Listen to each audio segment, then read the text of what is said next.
Good evening, everyone. Welcome. It's Holy Wells Revival, and it's Wednesday, 30th of November, 2022, and I haven't got an opening tune. I forgot to put it together. Sorry about that. But anyway, thank you for joining me here. This has been our weekly time of exploring holy wells, sacred pools, blessed water, and exploring the water mysteries and water wells, the pool traditions too. And whenever possible, I've been bringing news of holy wells being restored. Now, there's going to be a lot more of that on these coming Wednesdays.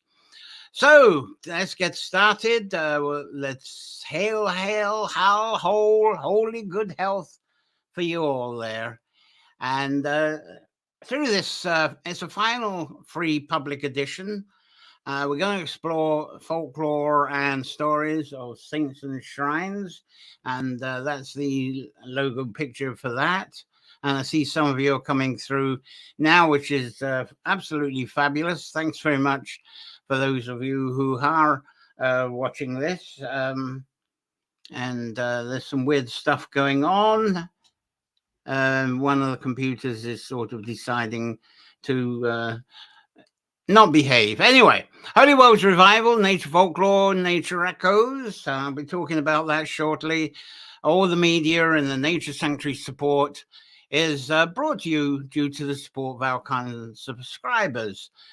So thank you, subscribers, for your continued support, because just $1, euro, a pound each month or so, it helps the show's expenses, and it helps keep the show afloat. And there we go. There is the actual Patreon link there. That's the most important one, really, at the time. And I see there's lots of wonderful, all the people coming in now.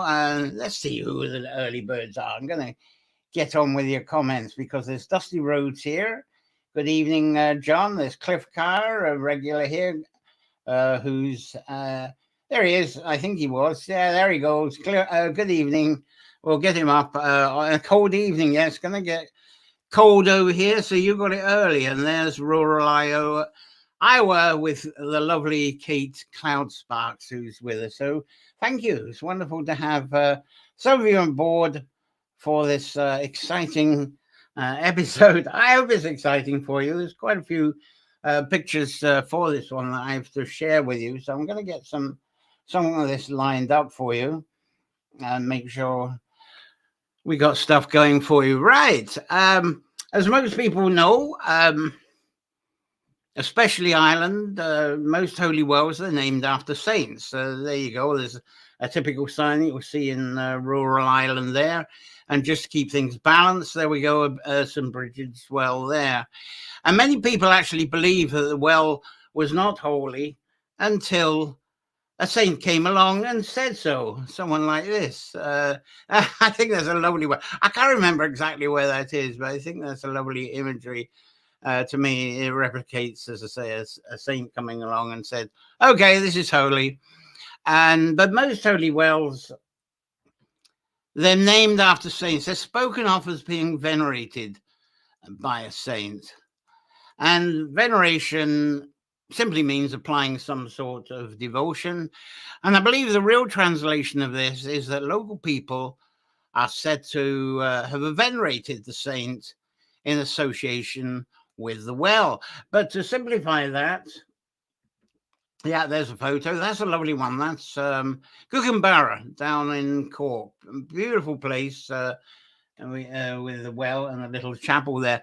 And this is the best picture I could come up with, because it simply seems often that the well has taken on the name of the church that's local to the well.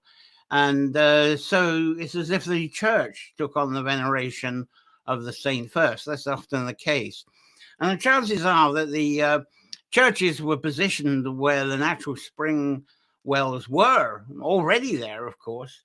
And churches, there's one, there's a ruin of a church there. There's a well, if you can get that. I can't exactly remember. I should remember where these photos were taken. Anyway, but churches really, they come to the wells. They're younger than the wells, though some people believe that the wells came after the church. I don't know why that's believed, but through faith, that's what quite a few people seem to believe. And that the basic saints and wells introduction put aside, there is some amazing folklore tales of how the saints actually became named with some of these wells.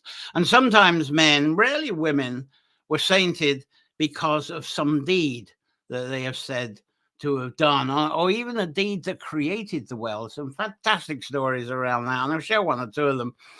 Several of these stories are they're about a man. They're usually a man about to become a saint, or sometimes he's already sainted. And the common story is he rams his crozier down. I'm going to have some crozier pictures, or just a wooden staff.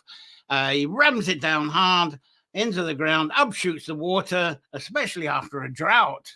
So he performs this miracle. And the famous one is the tale of St. Senham of Slattery Island. That's at the Shannon Estuary. And this was about the 6th century. This is that up there. There he is. That's himself there. A kind of a statue of St. Senham. And it's also Innis Cathach is the actual Irish name, and I'll give you a reason why for that one, because it's told he was sainted in response for removing a destructive serpent. It's amazing how these saints, these church people, got rid of serpents and dragons, and snakes is famous one. And the serpent was called Cathach. I haven't got a picture of Cathach, unfortunately, but let's see if I got something coming up. There's a book. This man here has written a book on it, The Demon of Scattery, because they always regard the serpents and dragons as being demons as well. Through nature folklore, I kind of express that. And when the books are coming out, I'm going to relate to this quite a bit. But there was a belief on the Scattery Island, as I say, on the Shannon Estuary, that the drought on the island and in the land around nearby was actually brought upon as a curse that was left behind by the banished serpent. And that's the story on that one. Do I have something else? One version, let's have a look at that one, of stories I've heard. Tells, I think this is lovely. This is near Cache. But the stories I've heard is a combination of an angel appearing. This again, I'm sticking to Slattery Island on this. The angel appearing, plus St. Senham. There he is. He's he's got the dowsing rod going, made of hazel.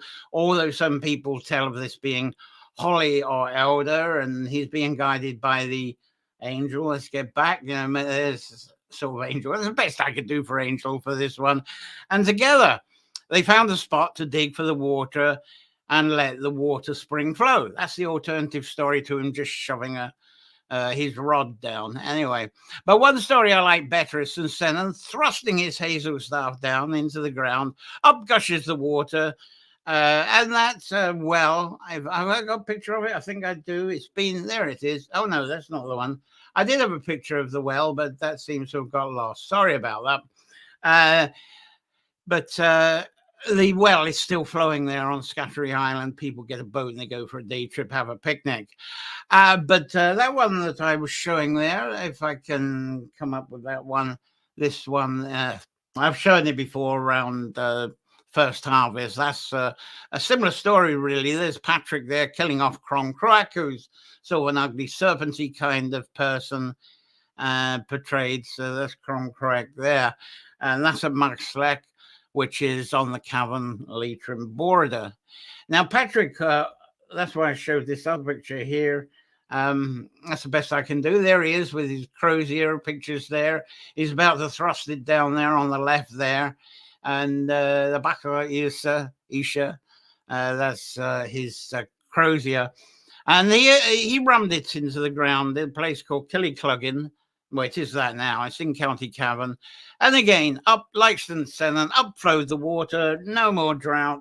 And people were very happy. But for some weird reason, there doesn't seem to be a well. But there is a well not far away. I can't remember its name now, but that one is, though that's an old photograph, that one is used, but it's not really a Killycluggin. There's about 3 3 miles away, 5 kilometers away. So it's the closest there is to that. Anyway, the funny thing about that well there, say I can't remember offhand where it is, but that doesn't actually carry St. Patrick's name. That just carries the townland name. And forgive me for not remembering what the title of is. I think if you go back to the episode I did of Croncroac, I do name what that well is. Now, another example of saints chasing away snakes and serpents, this is quite a well-known one, is at Glen Columkill in County Donegal. Beautiful place to go to. Wonderful set of tourists to go for a walk around night. Is it 14? Takes about 3 hours. Fantastic place to visit anyway. And this is where St. Columkill, there's a description here. He's said to have driven serpents to the sea there. And here they're regarded not more than serpents. Again, they're devilish creatures, of course, but serpents. And we got something else. There we go. And he's also famous for scaring Nessie when he was going off to see Bude, the Pictish king. On the way, Nessie apparently chased him, was all angry, and he did the sign of the cross, as these saints do. And Nessie went quiet, and he's been hiding ever since. And that's apparently why Nessie is so hard to see, all thanks to Columkill there. But of course, like everyone else, Columkill has also got a story of thrusting hazel crozier into the ground on a hill, and up pops the well. And I think I got some pictures of that well. It's a gorgeous place to go to. There it is. Now, there's it's one of the few cairn wells left in Ireland. It kind of has a half moon shape. See that opening on the right? So that's where the well is. Fascinating. There used to be a lot of these on Ireland, but the stone has been used for walls and other bits and pieces. Let's get a closer up. There you go. There's Columkill himself on the right there. Interesting bit of colouring going on there. And that's the entrance to the well across there. Wonderful place. You have to go up a hill there. Thing is, I don't think he stuck his crozier in. That's going to be, that well is a cairn well. I suspect that's going to be thousands of years old. It was adopted by the church. And let's get closer up again, I think. No, that's further away. That just shows the entrance and a bit of the cairn welling as well. As I say, I do feel that as that was cairn thousands of years ago before Columkill get there, it's still a grand story to have him sticking. Maybe it is blocked up. Sometimes you go up to that well and there's no water. But if you actually feel around with it and get some of the mud, it's like you're pulling out the plug and up comes the water. I've done that a couple of times. And they have, is it June the 9th? There's always someone, a well keeper goes up and just does that, so that when they have the pilgrimage, then there is a flowing well. So it's one that clogs up. So the Patrick story is, there's also another one, Isle of Man. Let's get the Isle of Man here. No, that's, I don't think that's the appropriate one. But he was riding on his horse around the Isle of Man, and a sea monster spotted him. And I don't think I've got that's a bit of a mistake. I thought I had a sea monster. Okay. That's a well anyway. So that's a good one. And the sea monster leapt out of the sea, chased St. Patrick, and Patrick galloped his horse up a hill. And for the moment, I can't remember the name of the hill. It's quite a famous place on the Isle of Man. I'm not very good with the old memory today, so very sorry about that. Peel, that's right. And there's the island of Peel. So he rode his horse up the island of Peel, and that's what the well is. That's why I've got that picture there. Let's bring that up. A sort of romantic couple, and they're actually by the well, Peel, on the Isle of Man. And at the top, it said Patrick did the sign of the cross, as they all do, and magically up spurts the spring that became a well. And I think there we go. There's Peel Island from the distance. It's actually got a gorgeous beach there. It's one of the nicest places to visit on the Isle of Man. And do I have something else? Oh yeah, that's that well again. Those romantic. Let's get back. There you go. There's the romantic people there, and there's an old picture of the well there. And unfortunately, that's what it looks like today. It's not in great form. But anyway, the miracle of Patrick doing his sign of the cross and creating that gorgeous well. A seaman dragon thought, what on earth is this character? And fled back to the sea. So that was another saint scaring off a monster. And women saint stories, they seem to start with them being blind as a common one. And I haven't got any artist impressions to this. I'm going to have to look around for when I do this again. But it said the common story with the various women saints is that they get blind and their sight returns. And how it starts is they feel around. And of course, with Ireland, in a lot of the boggy areas, there's lots of rushes, various grasses. So the stories of the various women saints, they rub their eyes. Lazir is one of them. And after they've rubbed their eyes with the rushes and grasses, up pops a natural spring. They don't have to stick the staff in like men. They just rub their eyes and up comes the water. And they bathe their eyes. And of course, when the well comes up, those are renowned as wells for healing the eyes because they brought them back here. St. Tractor near Monastereden. That's one saint who got her sight back. St. Lazir, as I mentioned, outside St. Giju. St. Curlin at Moor, which is near Castlereagh in County Roscommon. That's another story. All these saints, women saints, return their sight through rubbing their eyes with rushes and grasses, and out spouts the water spring. And even St. Bridget, who's also, there's a side story of her going blind. I'm not very clear on this. I'm going to have to research on this one. But it said she went blind. And she went blind after making love with a prince somewhere. I believe it was somewhere near Cavan. And but she got her sight back. Same way, rubbing with the rushes, and the water opened into a well. Now, staying with Bridget for a moment, there is the Bridget Centre, lovely Vista Centre, worth going in County Longford, Ardagh. Lovely women that run that. They're worth seeing. And it said there's a Bridget's Well that's not that easy to find. It's on private property. You really need to get permission. And they do have an annual visit to it, but it's not on Bridget's Day. It's on St. Patrick's Day. People said it's too cold on Bridget's Day. That's why they do that. I think I might have a picture on it, but it said that that well came when Bridget was walking along. She was actually collecting coals or charcoal, hot charcoal that been made from the charcoal maker in the woods, and she dropped a piece. And where she dropped the piece, up spurted the well. And I think I got a picture of the well there. It's very hidden. It's on the side of the wood. It is sort of, it has its once a year clean up, and it has its pattern day, which happens to be St. Patrick's Day. There's a walk from the St. Patrick's Church across the fields to that. That's about the best I can do on the photo. Sorry, I need to get better photos of that one. So let's, any comments from you? There's a few people have joined in. We've got Catherine Briggs, good afternoon from Oregon. Cliff Carr has got a comment here. Looks more like a druid with his staff. I suppose druids sort of copied him.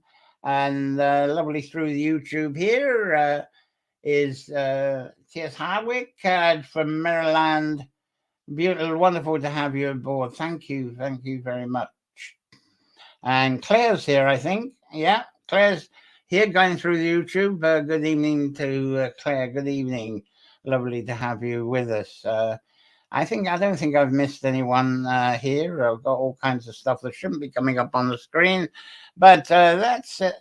I think that's it. Anyway, shrines. I better talk about shrines. Let's get a shrine picture up if I can. Let's see. Right. Okay. Buttons. Right. Shrines. Ancient shrines, because that's what this is. There we go. Now, this Bridget's Shrine, approaching a Bridget's Well not far from Ballinamore. But shrines by holy wells, they're kind of worshipping features that were created much later than the sainting of the wells. It seems to be that way. It was definitely something that was built in honor to honor the saints, probably from mid to late medieval times, although the one I showed you there was more modern. But the mid to late medieval times definitely seems to be the boom time in building shrines near the holy wells, and especially to have that strong connection with the church. Because when I say late medieval times, so as I've said in other shows, there was a kind of huge epidemic, lots of plagues through the 6th century. So that broke away the development of the church that was going on in the 5th century. It was gradually getting its pieces together, 7th century. So 8th century onwards, when it was becoming more ordered, and there was many more scribes in order to produce copies of the gospel, that kind of thing. So there was a lot more order coming, and the shrines kind of took in the idolism and became very important for the people as a translation.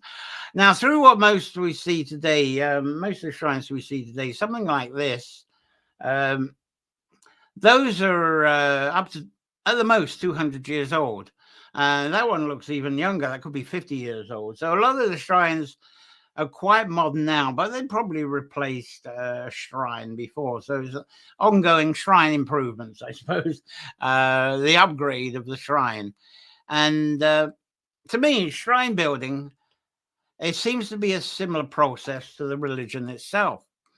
An ancient, you get an ancient healer coming along. This is an ancient healer.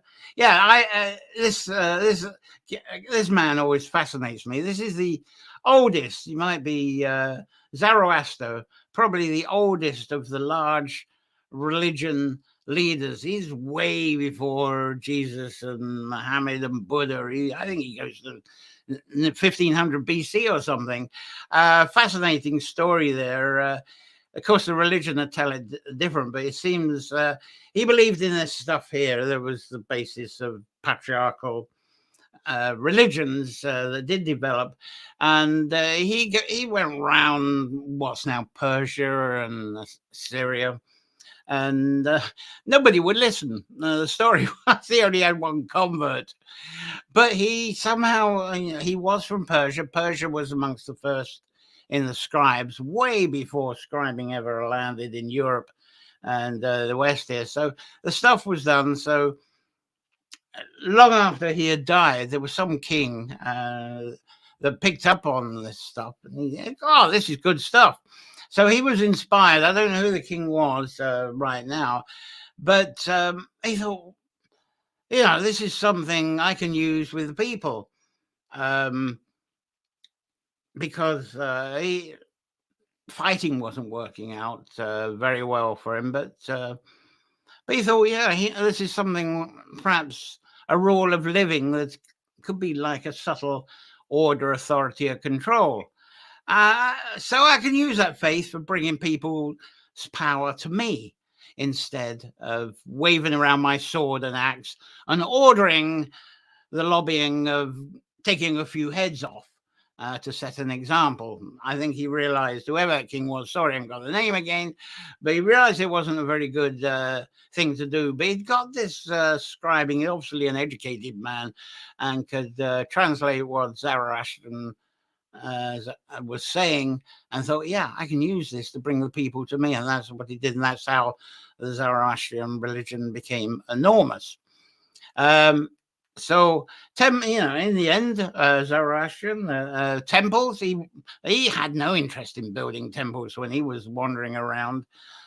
He just wanted to sort of convert a few people. But the king at that time, he built temples, something like this. That's one of the earliest Zoroastrian temples. And they were commanded. Obviously, these temples get commanded to be built because it gives a huge prestige to the religion, just like pyramids. And the idea is to get people very impressed. And the building of this would have been funded by the chieftains because it was a way of luring the people to some sort of order, doctrine, and control, really. So it brings them But they say the revered healer. It's not all about the chieftain.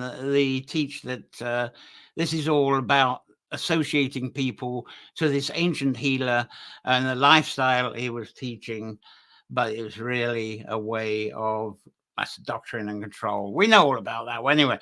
Anyway, going back to the natural spring water, that may have been present for 1,000 of any what we call a holy well. Might have been present for thousands, even millions of years before a saint came along and said, "Oh, this is holy." And that water spring may even be the reason why people settled, why humans actually settled into an area. Obviously, there was no water systems, there was no piped water. People needed water. You can't live without water. And so that's how the water becomes sacred. So people would, when there's a lovely clean water spring, that's where the people would settle. Now, natural water springs existed long before a saint walked or rode by and stopped by for a pee. That's actually that's St. Columkille's well. It's up there going towards the. It's north of Tala, near Massey's Wood, and the Hellfire Club. But that's a lovely one to visit, and you don't really get the door open.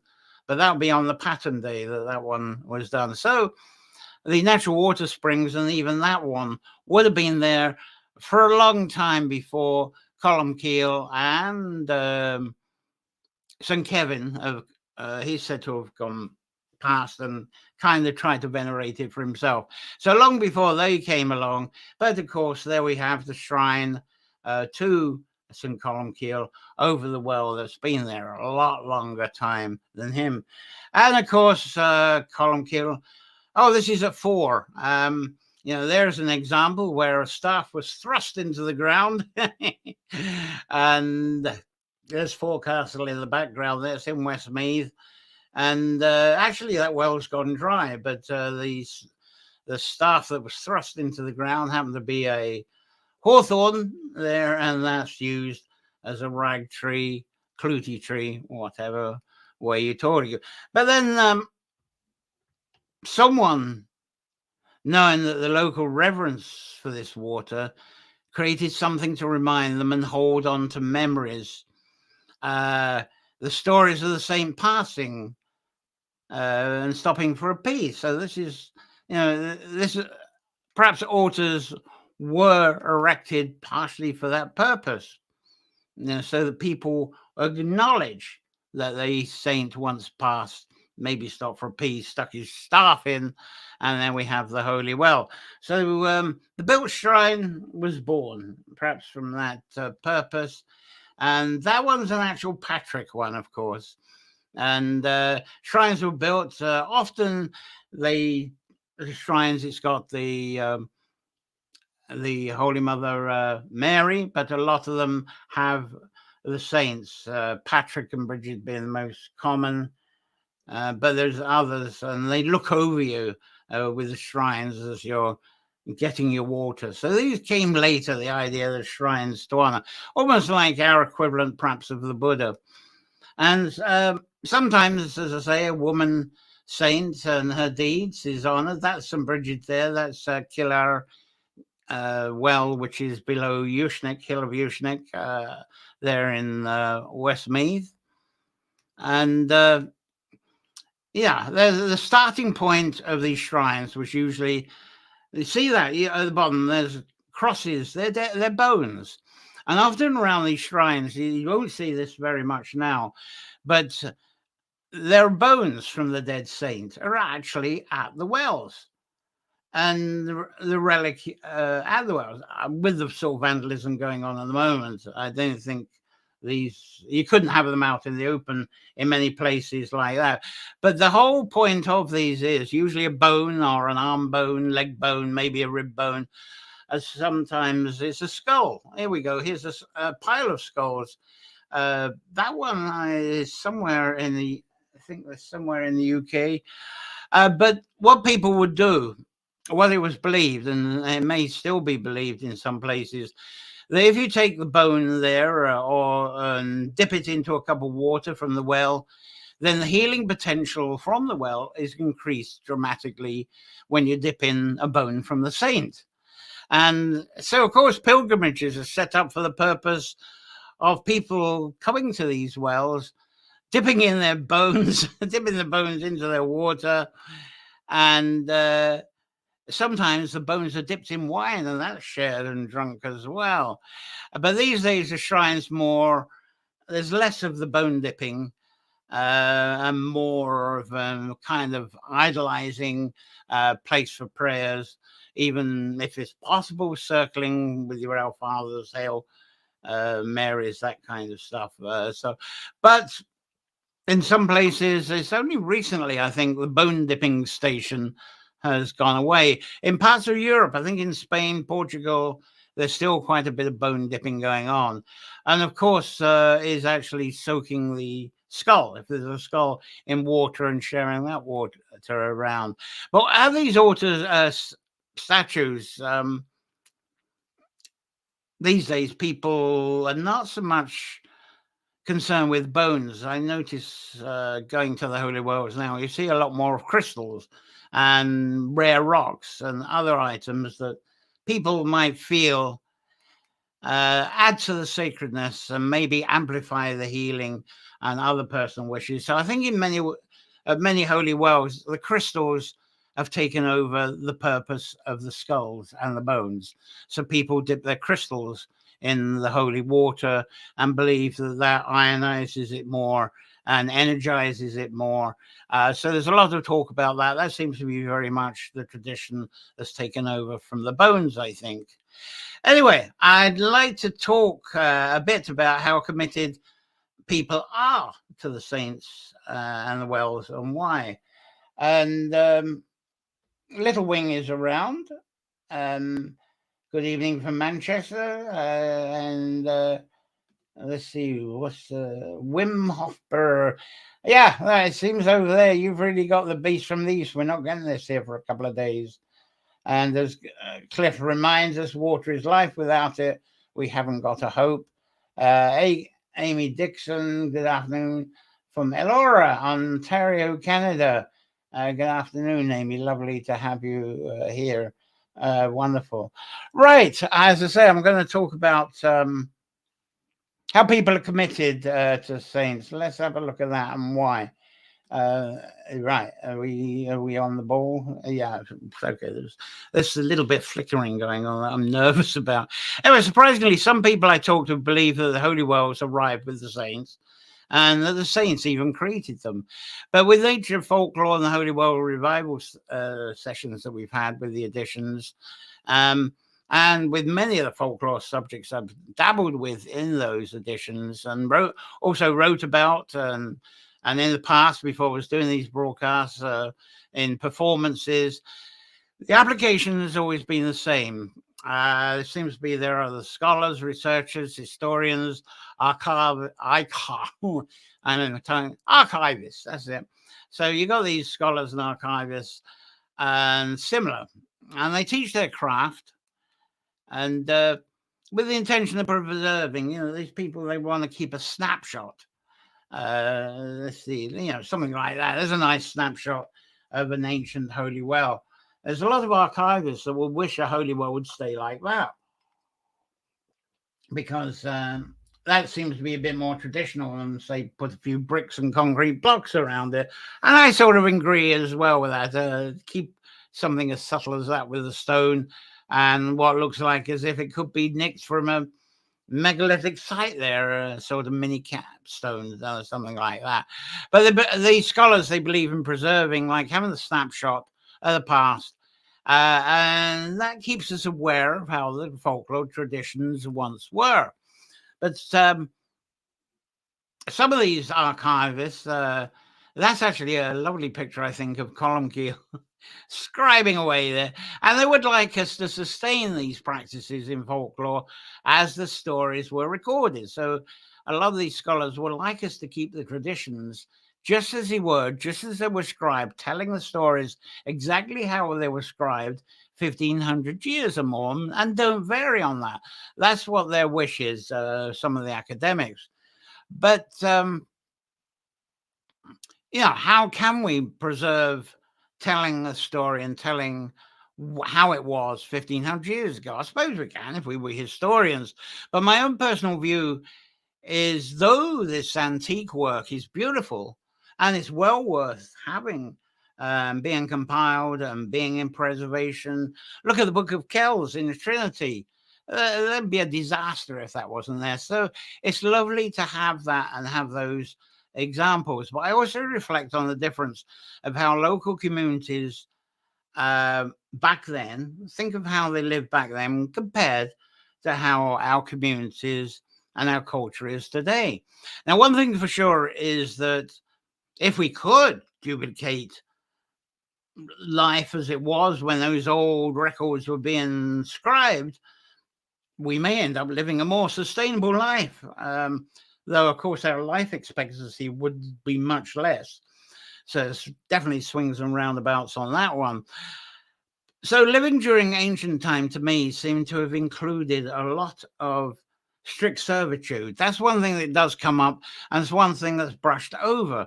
There's a lot of people who tell stories of how things were wonderful in those ancient times and how there was a lot of equality and fairness and so forth. It was for some, but there was a lot of servitude. We've always had that amongst humans. Of course, that could be just my imagination that's stirring that view, but some women storytellers I know particularly, and that I've listened to, believed that there was much more equality for women during those ancient times. And their views and their beliefs, it leads to how actually I approach and share folklore today, or how I attempt to. Now, with the risk of echoing myself, echo is going to be a very common word in a minute. My favorite moment during my interview with Mancom Magon a few weeks ago was when we agreed the sacred may not be a place, such as talking about those shrines, those idols, but sacred is what we depend on for survival. And it may happen that what we depend on for survival is actually only made available in specific places. And, good water from holy wells. Fantastic example of that, isn't it? Let's get another holy well. I love this picture. There we go. There's a lovely one. I think that's down in Cork. No, that's in Waterford, somewhere in Waterford. And that's a great example of this, because for at least a couple of thousand years, these wells, they were the main water supply, or at least the healing medical supply for most people. So they depended on this water at the wells. So that was sacred because it was needed to survive. But it just happened the water came from the holy wells. Now, of course, we have water pipes, we have taps, we have faucets. So this might seem quite meaningless. We go to a holy well and we might start just thinking about fairies and the she and how pretty this is, so forth, because we can go back home and turn the tap on. But for other people, they're at that well and they've got their pitchers and their clay pots. They're there for some serious business. They're there to get the water for their needs, the healing water. Very different approach. And that's what I say about the cultures being very different. And now in Ireland, of course, people, when it comes to water, it wasn't long ago where people marching up and down Dublin and around the cities on water marches, something like this, hands off our water. Imagine, you won't get this around a holy well, but this was an issue over the privatization of water in Ireland. People needed their water and they came out in force because the water, it's needed, it's sacred. So that's the modern sacredness of water. So I'm bringing that one up because a lot of people be shouting it's a human right. Way back in ancient times, there perhaps be saying access to the holy water at the holy wells was also their sacred right. So I cannot see people taking to the street now when a holy well is covered over or access to the holy well is denied, because there's a lot of it There's people who shrug their shoulders. Well, it's okay. I can turn on the tap when I get home. So we don't depend on this lovely water coming up from deep down as we once did. So I did read recently, there's this lovely group here. Excuse me, it's a group of traveling people. Some say gypsies, tinkers, so forth. There's a lovely group down in County Wexford, and they actually came together to protect rights of a local holy well. And they got some incredible support from UCD University with this too. So I wish more people like this lad here would see behind this and realize how these holy wells are an essential part of the landscape structure. Now, thinking of the storytelling women who tell of there being much more equality for women than there was in ancient times than there is now. Unfortunately, it seems if you really go into those archive records, it doesn't actually support that very well. Now, if women were in an upper privileged class of some form, it seems they did have equality, and especially under the Brehon law. Let's see if I got something on this, something that's Brehon lawish. Well, there it is. There's a woman holding up a page of a Brehon law page there. But it seems if women had not, it's almost like the Hindu, class barriers. If women hadn't got into those areas that perhaps the Brehon law was looking after and brought about the equality and the trade and the mediation and so forth, anybody in the lower echelons, say, they were just regarded as property. They were enslaved. They were enslaved to duties that commanded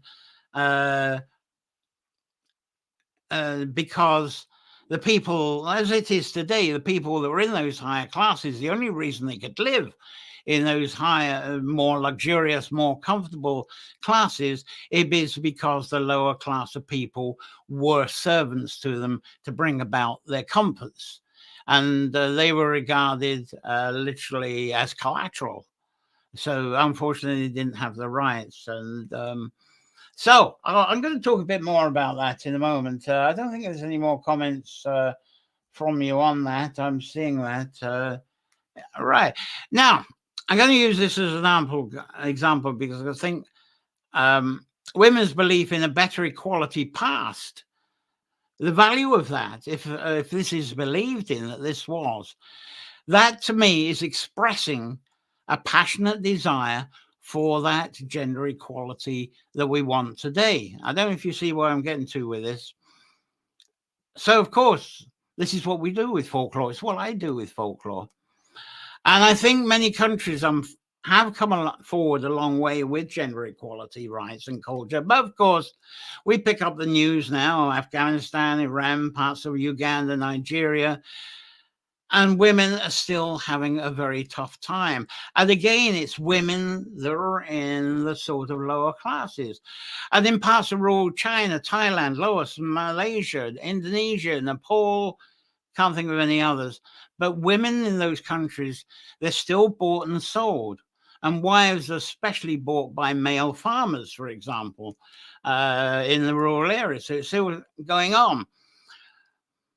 So as part of our awareness of what is happening around us today, it seems that what many of us do is seek out ancient folklore, ancient mythology, which is really in fragments. So we knit those fragments together. And this even happened in the 7th century. I mentioned that before. When the scribes really got serious, 7th, 8th, especially 9th century, they were pulling together fragments of what was told and sort of semi-subscribed in the 4th and 5th. So the idea is in the 7th, 8th, 9th century, the scribes didn't want to admit, this is new information. No, they wanted the verification.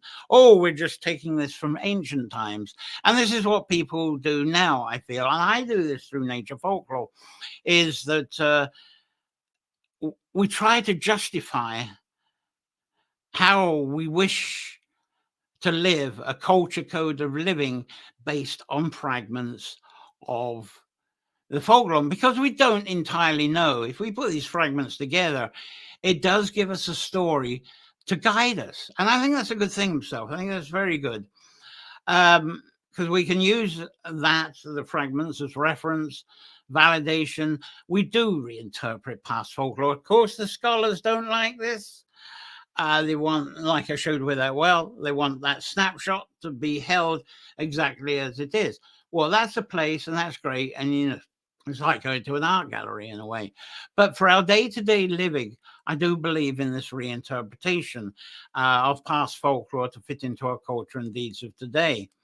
So this folklore transforming process, as I say, it does call the traditionals to react quite angrily sometimes, as they themselves are struggling. Their lives, it's all about struggling to protect the integrity of their studies and what was scribed in the past. And there is us applying fragments of folklore and just throwing this, you know, we're just, we're not, you know, we're breaking up what they call is their integrity. But how much of what was scribed in the past is actually very useful for us today? And I believe that when the words were scribed, say in the 7th, 9th, 13th century, they were actually adapted from storytellers of hundreds of years before, and they were adapted to fit into the needs and deeds of that time, and especially fit into the whims of the chieftains and the abbots, because they were the patrons of the scribes. If these scribes didn't fit into the whims of the people that were their sponsors and patrons, then those scribes didn't have anywhere to go to sleep, they didn't have food, they would be deprived of it all. And so this is what they had to do in return.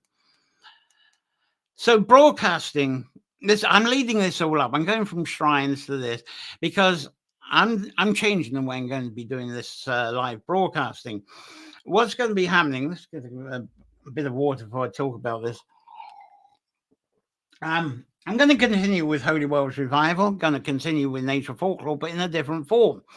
Holy Wells Revival going to be made into short videos on specific topics, and that'll be available to subscribers only. And I'm going to create many more videos of other Holy Well traditions. Have I got a picture on this to show something? Got this up. Yeah, there we go. I think that's the well up on top of Sleeve League, a bunch of people. So I'm going to be making little videos of other Holy Well traditions as well. As a continuation of the Holy Wells Revival series that I've been sharing with you over the last few weeks. And these are going to be shared on Patreon for the Buy Me a Coffee people, on Vimeo, and giving them access for that. And the nice thing about that is, viewers, you can watch these videos. They'll be shorter, and you're not going to get flooded with ads. I don't know if you're like me. I'm starting to get very irritated with YouTube because the advertising is getting more and more and more. It's breaking up videos, and it's not just one advert anymore. It's 2, 3, 4 adverts, and you can't even press the skip ads. It's just like commercial television in the USA. But the alternative, of course, a bit like what Musk is trying to do with Twitter, I suppose. I hope I'm not as bad. So I'm replacing putting the stuff out live, and they'll go to YouTube, blah, blah, and they'll be covered with adverts. I want people to watch the stuff that I'm putting together without being flooded with ads. So it requires very basic subscription to pay for these productions. And as I say, on the Patreon, I have 2 levels, the $1 and the $3, really basically on that. And you can read that, what that's all about. Now, another lovely thing that's come up only this week is StreamYard, the broadcasting and video management platform that I use to talk to you with. It's just released a webinar utility, and it's absolutely fabulous. It's much easier to use than Zoom and similar webinar services. So I aim to also host in the future some ticketed workshops and courses through this new utility that StreamYard has, and this will give the opportunity for much more intimate adventures into the subjects that I've covered in a sort of hacky kind of way in Nature Folklore and Holy Well Revival, the live sessions. So rather than be history lessons on the themes, this is where I hope I've been different, but I'm going to be much more different with this. What my approach will be on these seminars, courses, and the recorded videos is how can you take the folklore and use it as a guide to map your deeds, our deeds for today. Now, I am continuing to broadcast on Wednesday, and I've been juggling around with the names, what to call these Wednesday broadcasts now. And what I've done, I've settled with, do I have a drum roll? Yeah, this is a picture I'm going to be used.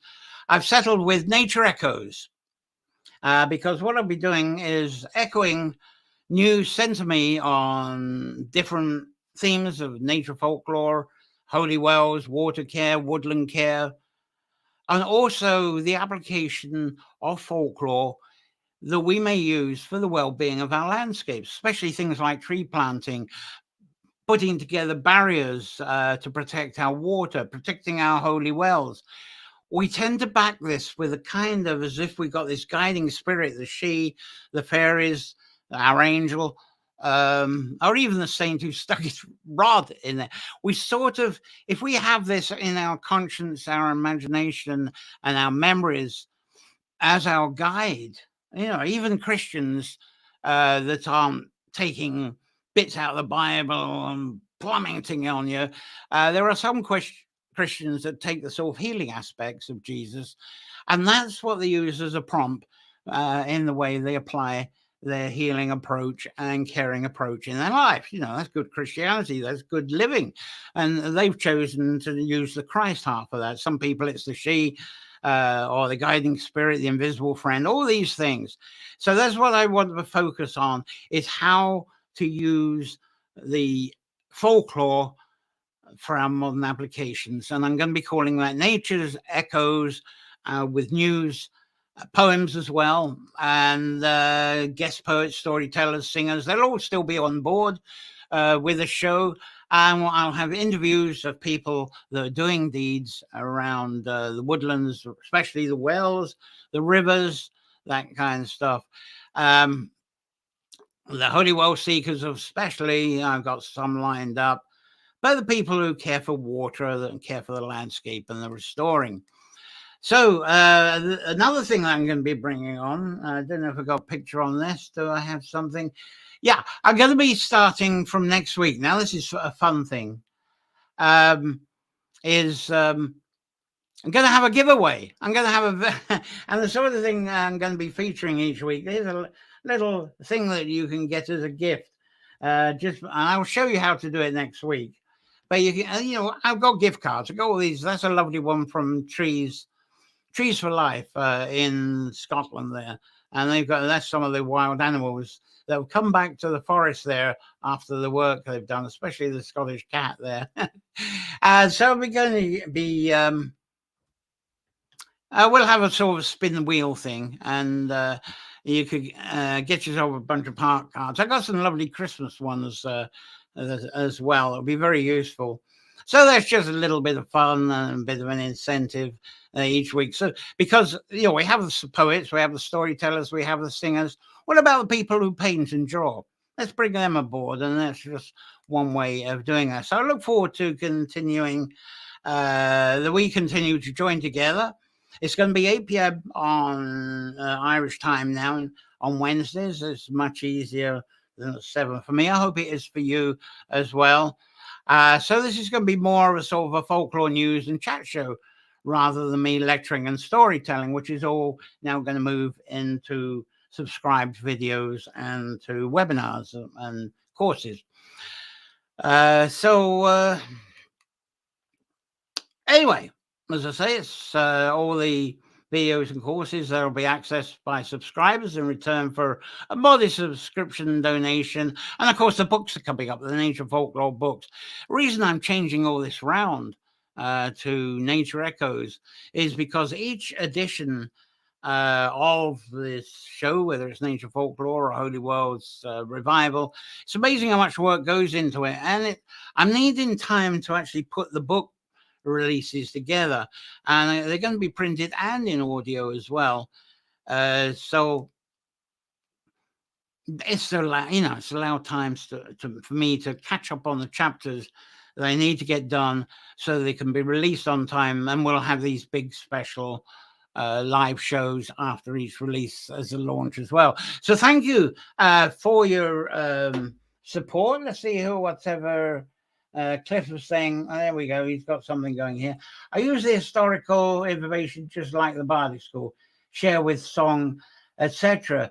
Even what I'm saying, there's two sort of thoughts on that. Some Bardic School say we should be like the fillets, that we should be memorizing the words exactly how they are, and bring this forward and be fillets trained to get everything word for word.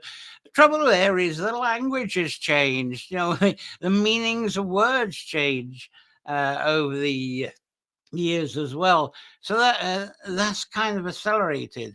So there's sort of two approaches, I think. There's one of the bardic duplication, and this was before scribing, because there was no way of capturing a moment of time unless you used very disciplined memory in order to do that.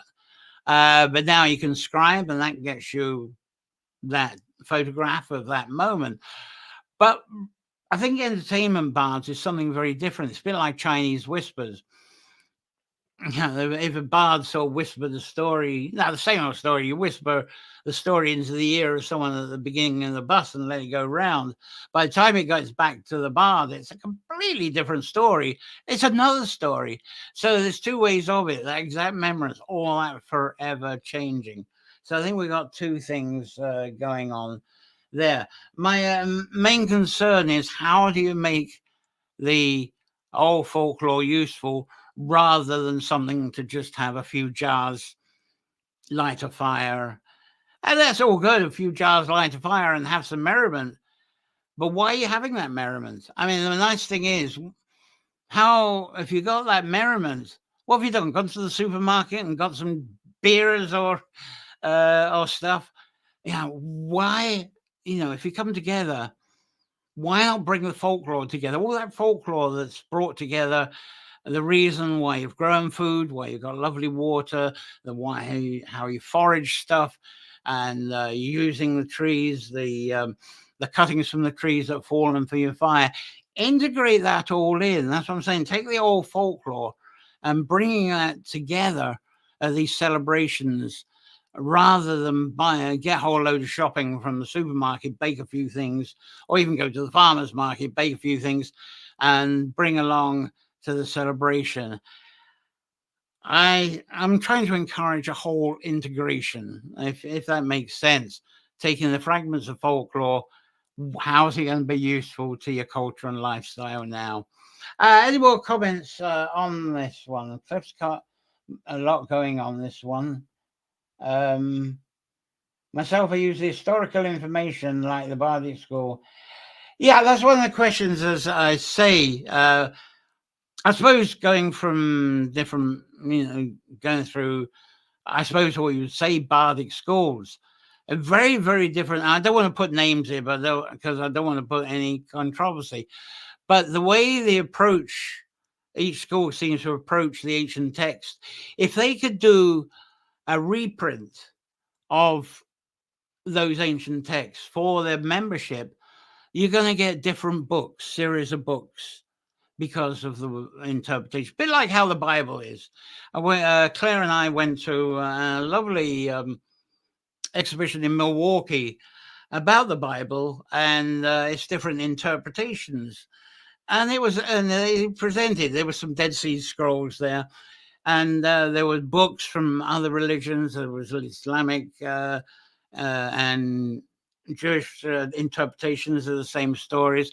And right at the end of the museum in Milwaukee, they had actually had a project where local schools did get the local school children to actually create their own Bibles, to actually put together the stories as they've been told to them, direct from another version of the Bible, and seeing how much they can recreate. They were allowed to draw pictures. And it was absolutely fascinating, this interpretation of the story, because they were looking at it through the eyes of, I suppose, innocent children, and how they imagined, what they imagined when they heard these biblical stories, because they associated with what was around them today as a way of interpreting the past. And I think that's a clue to what I'm kind of blabbing on at the moment about. Anyway, I've even been with astrology. I went to different astrology schools, the Mayo School of Astrology and the Faculty of Astrological Studies. Approach is very different, more scientific. The faculty, Mayo, was very much hands-on practical. And I find a lot of these associations, they have their translations. And to me, they can get a bit sticky, like the doctrines of churches. And I think we have to be careful on that one. How much of it can we actually use? That is my thought on that. So anyway, Holy Wells Revival, Nature Folklore. Now we got the Nature Echoes, plus sanctuary support where possible, all brought to you by our kind subscribers. That is being blocked there we go, there are the Patreon there. And if you don't like going through some people don't like going through Patreon because it's through PayPal. There we are, there's the Buy Me a Coffee banner. You just use a card with that one, and I try and compensate as best that I can through that one. So those are the two options of helping this along. Thank you, subscribers, for your continued support. As I say, it helps to keep the show together, these live shows and the books and the videos and the other toys that are coming along. It's like the more you're subscribed, it's going to be more you subscribe, the more goodies. The goodie bag's going to get bigger as well, because it's all about turning it around and seeing what we can create to give you back. Right. It's funny, I can't tell you what's going to be on. Usually I tell you the subject is going to be on the next week, but it's going to be like a magazine program, because it's going to be Echoes, which is like the news I picked up from the previous week. So it's going to be like a lucky dip bag every week now. And is there any other comments from you? No, I think that's it as well. So thank you. I've enjoyed being with you this evening to share Holy Wells Revival and all the Holy Wells Revival editions before that, and all of the Nature Folklore editions before that. But it's not going away. As I say, they've Nature Folklore Revival, Nature Folklore and Holy Wells Revival is being upgraded. And the books are going to come out of Nature Folklore. But I look forward to you joining next Wednesday and beyond as I commence and we commence our weekly Nature Echoes, which I'm sure you're going to thoroughly enjoy. Bit weird starting out. I mean, next Wednesday is the 7th, isn't it? It's the 7th. Keep thinking it's the 6th. It's the 7th of December. And so it's kind of weird going through December. But I suppose by January, when people are looking to do what they're going to be doing and bringing their ideas together, hopefully Nature Echoes will be well practiced by then. So if you're watching this broadcast as an archive, as usual, as a replay, please keep your comments going. Thank you for those who've been making comments, especially Cliffy's done some great contribution to this evening. Thank you. And I do return to time to answer what you're asking and comments about what you're saying. There'll still be a bell icon by the YouTube, whether you're looking at this through Nature Folklore channel or the Holy Wells Revival channel, and they'll tell you a bit about the next broadcast or what will happening when I give clues away about what's going to be on the next Nature Folklore. So enjoy a safe week full of the wonder, inspirations, all the enchantments that you can muster through by the water, in the woods, wherever you find yourself, but especially amongst the presence of water and in the caring that you may do. So until next Wednesday, thank you very much. Play well. Oh, I think someone said something here. Let's see. Thanks, Cliff's. Just a lovely thank you. This isn't just. It's a lovely thank you from Cliff. The knowledge and the history. Thank you so much. Thank you all. So I think that's it from me, and see you next Wednesday.